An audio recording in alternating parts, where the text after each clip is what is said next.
warahmatullahi wabarakatuh. Di sini kami akan mempresentasikan terkait laporan tugas proyek akhir APPL, yakni Sistem Manajemen Apotek Sakit nih. Terdiri dari 3 anggota kelompok, Ringga Rianza dengan NIM 23000181145, Silvio Lansari dengan NIM 23000181149, dan Revi Adelia Wanudi Andika dengan NIM 23000181150. Masuk pembahasan terkait deskripsi dan ruang lingkup. Sistem Sakit nih adalah aplikasi mobile yang memudahkan pembelian obat secara online. Ada 3 aktor utama yang terlibat, yakni pengguna yang memesan obat, admin yang mengelola stok dan transaksi, serta kurir yang mengantarkan pesanan. Aplikasi ini dirancang untuk meningkatkan efisiensi apotek, meminimalkan kesalahan, dan mempermudah transaksi obat secara digital melalui perangkat seluler. Di sini ada analisis proses bisnis dan diagram BPMN. Diagram BPMN adalah diagram yang menggambarkan alur proses bisnis dari awal hingga akhir dengan simbol-simbol standar. Proses bisnis dalam sistem manajemen apotek yang terlibat yakni ada proses pengguna. Pengguna dapat melakukan login, memilih obat, membayar, dan menerima obat. Tapi jika obat tidak tersedia, maka pengguna dapat memilih ulang obat yang diinginkan. Lanjut ke proses admin. Admin dapat melakukan login sebagai admin, mengelola stok obat, dan mengelola pembayaran. Admin bertugas memverifikasi dan mengelola sistem dari sisi internal. Selanjutnya ada proses dari sistem yakni memverifikasi data dan transaksi, menyimpan data pembelian dan membayar, mengirim notifikasi ke kurir. Proses dari kurir itu login sebagai kurir, menerima pesanan, lalu mengantarkan obat. Kurir menangani pengiriman obat ke pelanggan. Selanjutnya ada analisis kebutuhan pengguna. Analisis kebutuhan pengguna adalah proses untuk memahami apa yang diinginkan dan dibutuhkan oleh berbagai jenis pengguna dalam sebuah sistem atau aplikasi. Dalam konteks ini ada 3 kategori, yakni pengguna, admin, dan kurir. Pengguna memiliki kebutuhan dasar seperti membeli obat, memfilter obat atau mencari obat berdasarkan kategori, dan mengelola profil atau mengatur informasi pribadi. Dari sisi admin, yakni admin memiliki tanggung jawab yang lebih luas, seperti CRUD obat, create, read, update, dan delete data obat, memverifikasi pesanan dan transaksi pengguna, membuat dan mengelola laporan penjualan, serta inventory. Dari sisi kurir, kurir berperan dalam proses pengiriman. Info pengiriman mendapatkan informasi detail tentang alamat dan paket yang akan dikirim. Konfirmasi pengantaran mengkonfirmasi bahwa obat telah berhasil diantarkan kepada pelanggan. Selanjutnya ada analisis kebutuhan sistem. Terdiri dari fungsional dan non-fungsional. Kebutuhan fungsional adalah fitur-fitur yang dapat dilakukan oleh sistem seperti registrasi dan login pengguna, filter dan pencarian obat, proses beli dan bayar, notifikasi untuk admin, sistem pengiriman. Sedangkan kebutuhan non-fungsional adalah kualitas dari karakteristik yang harus dimiliki oleh sistem. Performa respon kurang dari 2 detik, keamanan perlindungan data pengguna, efisiensi, memori, dan portable. Kesimpulannya adalah kebutuhan fungsional adalah apa yang bisa dilakukan oleh sistem, dan kebutuhan non-fungsional adalah seberapa baik sistem melakukannya. Selanjutnya akan dibawakan oleh teman saya. Lalu ada skenario yang dimana register atau login, isi data dulu, lalu sistem memvalidasi, lalu membiarkan dashboard. Lalu ada pilih obat, login, lalu mendaftar obat, lalu filter, lalu pilih obat. Lalu selanjutnya yaitu pembelian. Yang pertama check out, lalu bayar, lalu notifikasi ke admin. Yang terakhir admin dan kurir, yaitu mengelola produk, pesanan, dan pengiriman. Lalu di sini ada use case diagram yang dimana pengguna itu bisa beli, memfilter obat, history, profil, dan juga konfirmasi, dan juga melihat riwayat pembelian. Lalu admin yaitu ada mengelola produk, mengelola laporan, mengelola pesanan, dan juga konfirmasi pembayaran. Lalu ada kurir yaitu terima pesanan, mengantar obat. Lanjut yaitu activity diagram. Yang pertama itu pengguna itu login, lalu sistem verifikasi, lalu pengguna bisa membeli obat, lalu dia bisa membayar, lalu sistem memverifikasi pembayaran pengguna. Lalu kurir menerima pesan dari sistem, lalu kurir mengirim obat ke pengguna, dan pengguna mendapatkan obat. Lanjut ke sequence diagram yang dimana yang pertama itu customer akses login, lalu halaman login itu menampilkan menu login, lalu customer memasukkan username dan password, lalu sistem atau database memverifikasi akun dan mengirim hasil verifikasinya.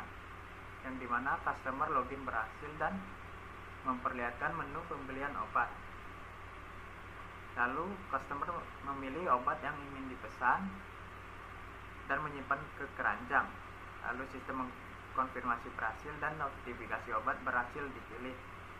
Lalu customer membayar obat yang dipesan dan verifikasi pembayaran berhasil oleh sistem.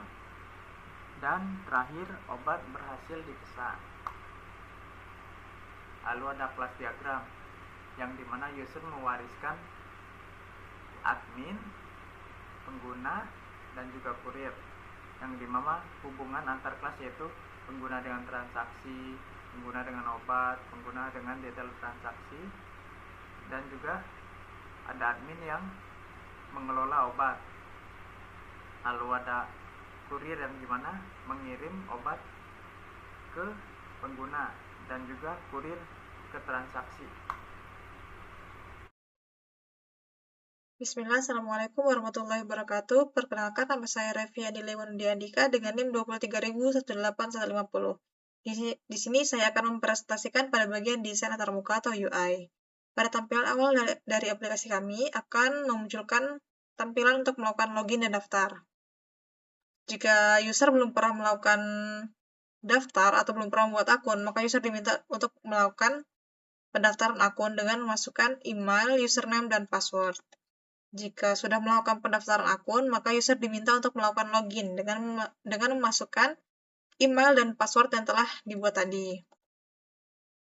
Selanjutnya akan muncul menu utama atau tampilan utama pada aplikasi kami. Dan di sini ini adalah tampilan untuk profile. Di sini bisa melakukan edit profile.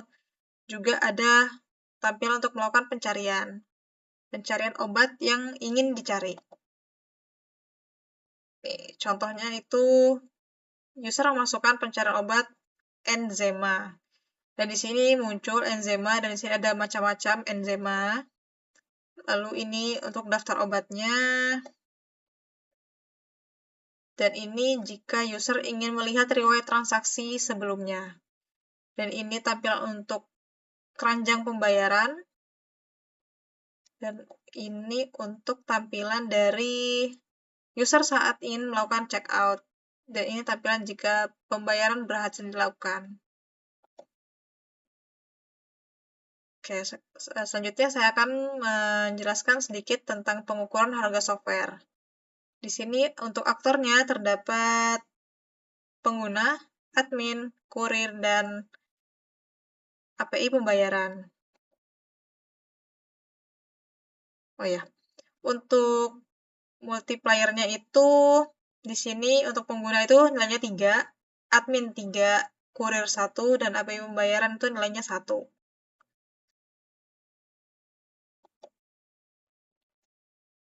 Oke.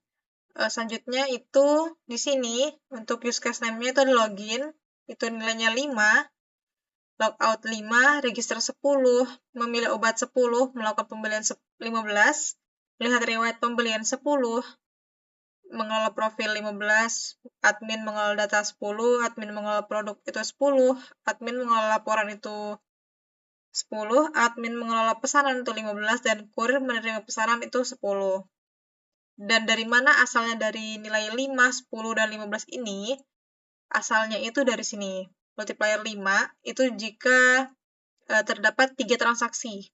Untuk 10 itu terdapat 4-7 transaksi, dan 15 itu 7 sampai seterusnya, 7 ke atas transaksi. Oke, selanjutnya itu untuk ini, deskripsinya. Semakin sistemnya butuh banyak infrastruktur untuk simpan data atau kerjakan proses, nilainya semakin tinggi. Hanya pakai CPU, harus pakai GPU, nilainya pasti beda.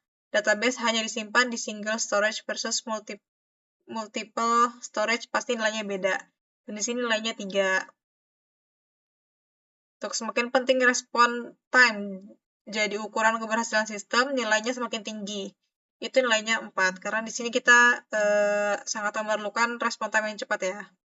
Semakin pentingnya pemahaman bahwa user harus cepat dan merasa mudah pakai aplikasi ini. jelas nilainya 4, karena ini untuk keperluan user untuk membeli obat. Jadi, sangat penting user dalam memahami aplikasi kami. Semakin kompleks algoritma yang dipakai, nilainya semakin tinggi. Untuk kekompleksan nilai algoritma kami berikan 3, dan semakin sering source code dipakai berulang kali di banyak fitur, nilainya semakin kecil. Dan kami berikan juga nilai 3. Semakin user paham cara instalasi, semakin rendah. Nilainya kami berikan 3. Dan semakin penting nilai usability bagi kesuksesan sistem, kami berikan 4. Oke. Selanjutnya, semakin penting nilai usability bagi sistem itu tadi nilainya 4. Semakin banyak platform yang harus dibuat untuk sistem ini, kami berikan 3. Semakin sering sistem harus butuh update atau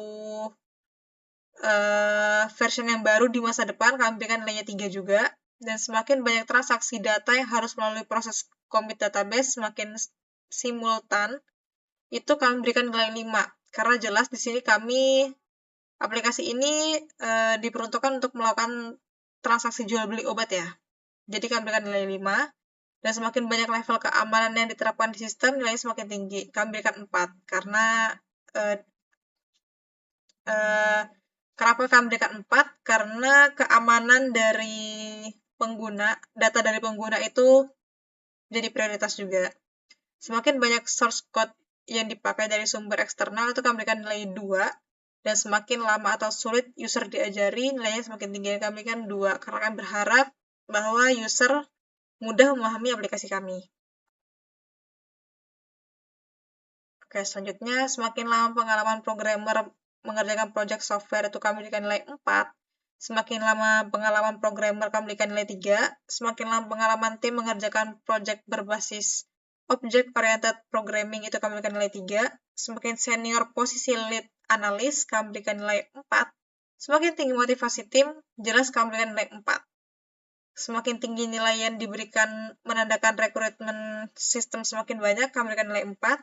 Dan semakin tinggi nilai yang diberikan menandakan semakin banyak staff yang direkrut, itu kami berikan nilai 2.